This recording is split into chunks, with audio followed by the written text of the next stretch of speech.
नर्मदे हर। मैंने सुना आप नर्मदा परिक्रमा पर जा रहे हो। जैसे ही पितृपक्ष खत्म हो जाएगा, नर्मदा परिक्रमा की तैयारियां शुरू कर दोगे आप, है ना? लेकिन मैं चाहती हूँ नर्मदा परिक्रमा पर जाने से पहले आप मेरा ये वीडियो ज़रूर देखें।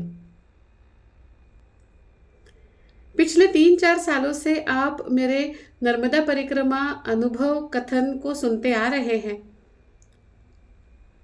तो आज भी थोड़ी सी मेरी बात सुन ले और परिक्रमा पर जाने से पहले ये वीडियो ज़रूर देखें, जिसमें मैं बताना चाहती हूँ कि परिक्रमा जाने से पहले क्या करना चाहिए, पूर्व तैयारी कैसी होनी चाहिए, परिक्रमा के दौरान क्या होना चाहिए, नियम कौन से होने चाहिए, हमें क्या क्या चीज़ें साथ ले जानी हैं, क्या क्या चीज़ें नहीं ले जानी हैं, और आपके मन के वो सारे सवाल परिक्रमा को लेकर जो कभी मैंने भी अनुभव किए थे, उनके जवाब मैं देने जा रही हूँ।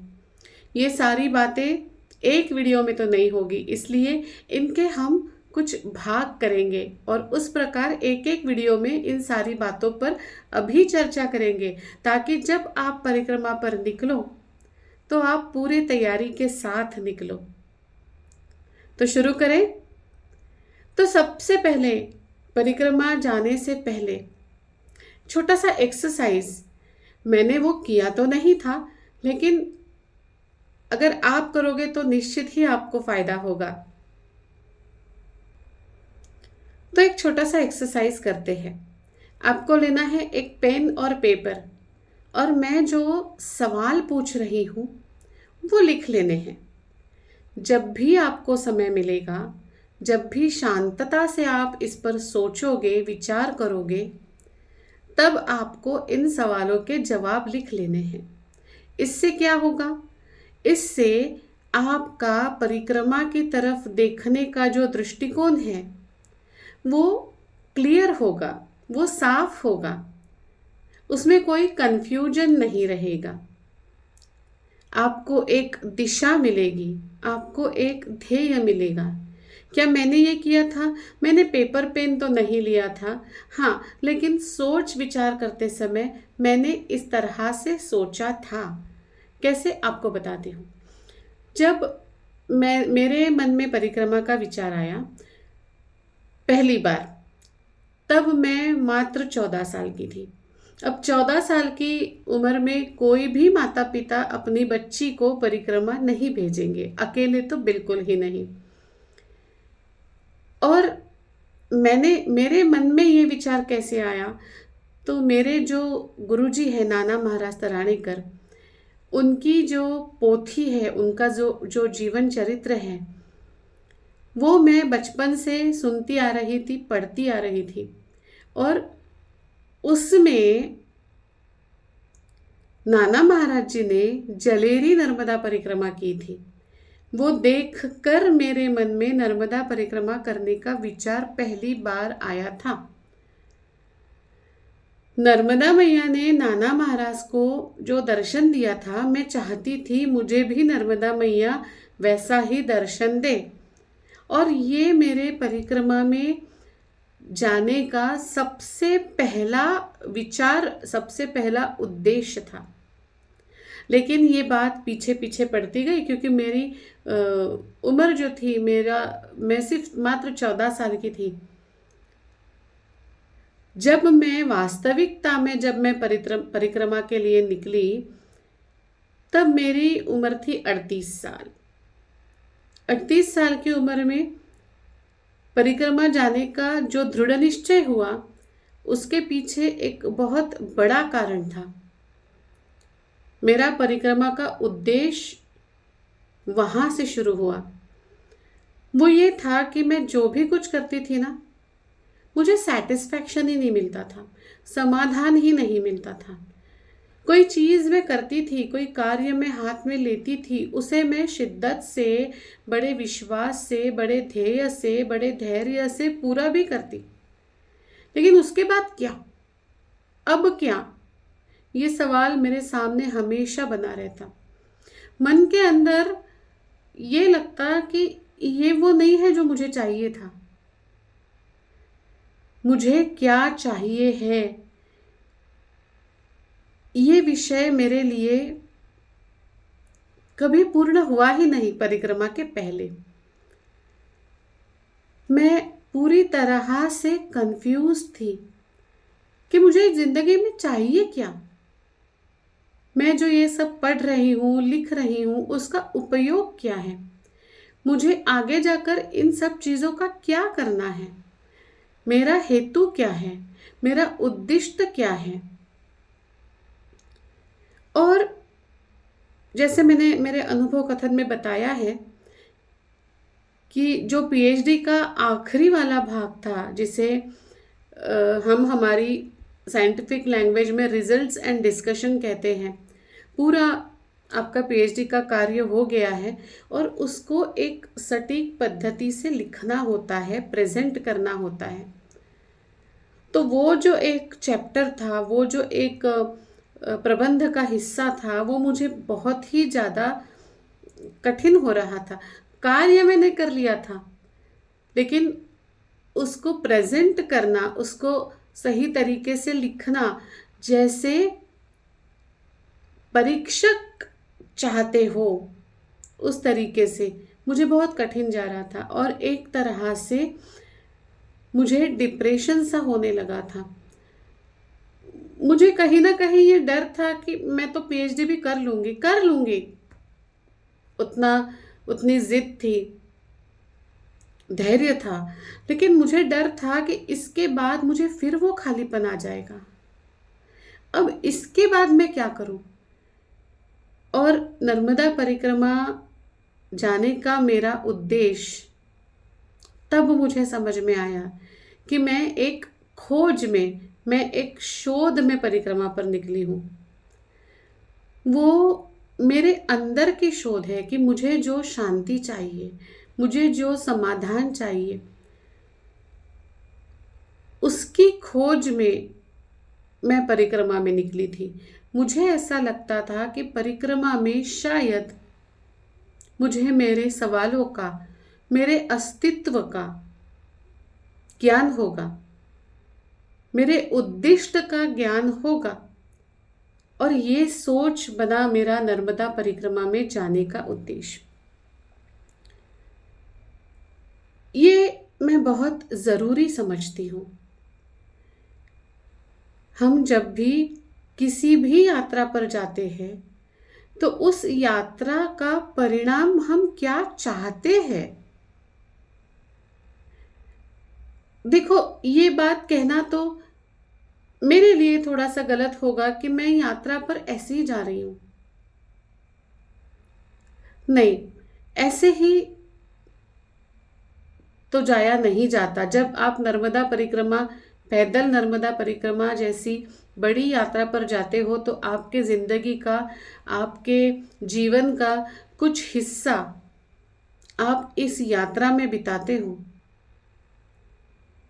मैं नहीं कहती कि ये सकाम इच्छा ही होनी चाहिए, ये निष्काम इच्छा ही होनी चाहिए, ये मेरा कहना नहीं है।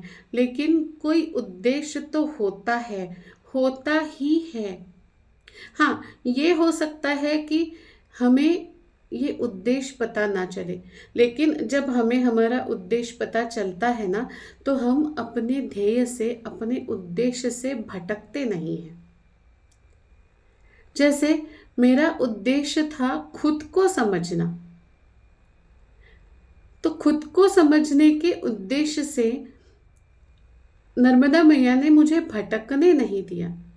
धीरे धीरे धीरे धीरे परिक्रमा के चलते मैं समझने लगी कि मैं तो बहुत ही अज्ञानी हूँ।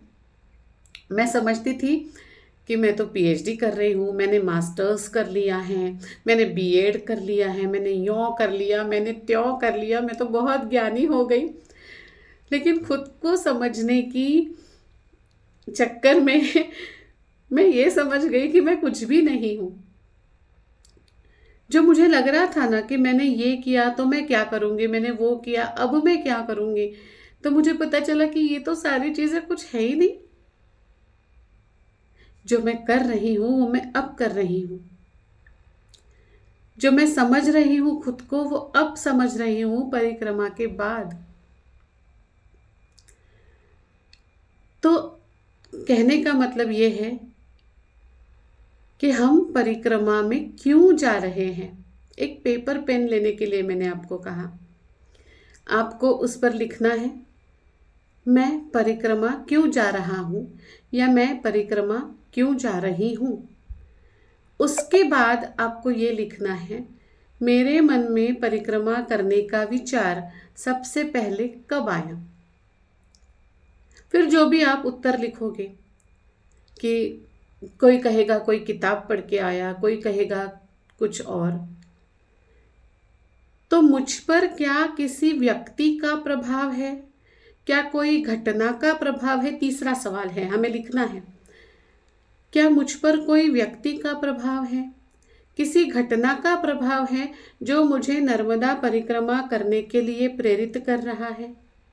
देखिए, ये कोई गलत बात नहीं है, हम सारी चीज़ें अपने आप से नहीं करते। उल्टा मैं तो ये कहूँगी कि ज़िंदगी में, जीवन में हम जो भी चीज़ें करते हैं उसके लिए हमें कोई ना कोई प्रेरित करता है। वो घटना हो सकती है, वो व्यक्ति हो सकती है, जो भी। लेकिन हमें ये यहाँ क्यों लिखना है? तो हमें ये यहाँ इसलिए लिखना है कि हमने उस व्यक्ति के अनुभव से, उस व्यक्ति के विचार से प्रेरणा ली। उस व्यक्ति ने क्या पाया है जो मुझे पाना है? क्या उस व्यक्ति की प्रेरणा मुझे मेरे ध्येय तक, मुझे मेरे उद्देश्य समझने के लिए कुछ मदद कर सकती है? तो आपको धीरे धीरे क्यों ना हो उद्देश्य समझ में आने लगेगा। ये इस तरह से अगर हम सवाल पूछते हैं तो 3 सवाल हो गए ना। अब चौथा सवाल, परिक्रमा से मैं क्या चाहती हूँ, ये स्पष्टता की तरफ ले जा रहा है ना। परिक्रमा से मैं क्या चाहती हूँ। और उसके भी बाद का 5वां सवाल, परिक्रमा को मैं क्या देना चाहती हूँ। मैं जानती हूँ जब मैं ये सवाल करूँगी तो आप में से सब लोग बोलेंगे हम कौन होते हैं देने वाले। होते हैं, देने वाले नहीं कहूँगी, लेकिन हमसे मैया दिलवाती है। जैसे हमसे मैया लेने के लिए कहती है, वैसे ही हमसे मैया देने के लिए कहती है। क्या देंगे? विचार देंगे, अनुभव देंगे, वृत्ति देंगे, आदर्श देंगे, क्यों नहीं देंगे। आपको देख के कभी कोई प्रेरित होगा, आपको देख के कभी कोई नाराज भी हो सकता है। आप अपने आप को परिक्रमा में किस तरह से रखना चाहते हो, ये भी आपके उद्देश्य का ही एक भाग है। तो सबसे पहले आता है मुझे करनी क्यों है परिक्रमा। 4 लोग परिक्रमा करते हैं, बड़े अच्छे अनुभव आते हैं। मैं ये नहीं कहूँगी कि आप बिना उद्देश्य के जाओगे तो माता रानी आप पर कृपा दृष्टि नहीं रखेंगी, नहीं, वो भेदभाव नहीं करती। लेकिन वहां से इतनी बड़ी यात्रा से होकर आने के बाद आपको ज्ञात होगा कि आपने क्या पाया है इस यात्रा से, आप क्या पाने निकले थे। कुछ तो एक दिशा बनी रहेगी, है ना। तो आज का वीडियो सिर्फ ये समझने के लिए था कि हमें परिक्रमा में क्यों जाना है, हमारा उद्देश्य क्या है। अगले वीडियो में जब हमारा उद्देश्य पक्का हो जाता है तब हम पूर्व तैयारी की बात करेंगे कि हमें क्या क्या करना है, हमें कैसी तैयारी करनी है। अच्छा, उद्देश्य के बारे में थोड़ा सा और बताती हूँ। उद्देश्य किस तरह के हो सकते हैं? कोई भी किसी भी तरह का उद्देश्य हो सकता है। उदाहरण के तौर पे कोई कहेगा, जैसे मैंने कहा मैं आत्म खोज करने के लिए जा रही हूँ, तो मैं हर बार ये सोचती कि मैंने ऐसा क्यों किया, मेरे साथ ऐसा क्यों हुआ, मुझे कैसा करना चाहिए था, ये सही था या नहीं था। जो भी घटना मुझ पर आती, कोई जाएगा, कोई सोचेगा कि मैं तो घूमने के लिए जा रहा हूँ। कोई गलत नहीं है, आपका उद्देश्य अगर स्पष्ट है तो कोई गलत नहीं है। जो घूमने के लिए जाता है वो सोचेगा कितना सुंदर स्थान है, इस स्थान के बारे में मैं क्या क्या जानूं, क्या क्या नहीं जानूं, कितना सुंदर मैं इसके ऊपर इससे मैं क्या सीख लूँ। कोई संत महात्माओं के दर्शन के लिए जाएगा, वो सोचेगा आहा क्या सत्संग था, क्या सुंदर बाबा जी ने बात बताई, मेरे जीवन में क्या परिवर्तन हुआ उस बात को लेके। तो जो भी आपका उद्दिष्ट है वो अगर स्पष्ट है तो आप अपने उद्दिष्ट से जो पाना चाहोगे वो भी निर्मल होगा, वो मिक्स नहीं होगा, ये भी ले लिया वो भी नहीं।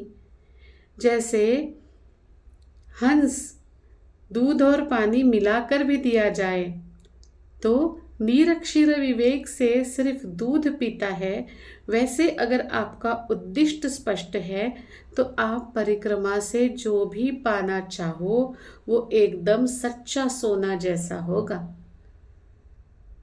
तो करेंगे ये एक्सरसाइज, लिखेंगे।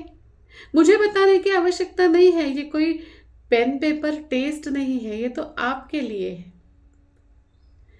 तो आप ज़रूर ज़रूर अपना उद्दिष्ट स्पष्ट कीजिएगा। इसमें अगर आप चाहते हो कि मैं कोई सहायता करूं तो कमेंट कीजिएगा। हम ज़रूर कोशिश करेंगे मिलके, हम मतलब मैं और आप, कि हमें अपनी परिक्रमा से सच्चा सोना ही मिले, जो हम ले पाए वो ही मिले। माई की कृपा हम पर बरसती रहे, बनती रहे। आपकी परिक्रमा बहुत बहुत बहुत सफल होने वाली है। नर्मदे हर, नर्मदे हर, नर्मदे हर।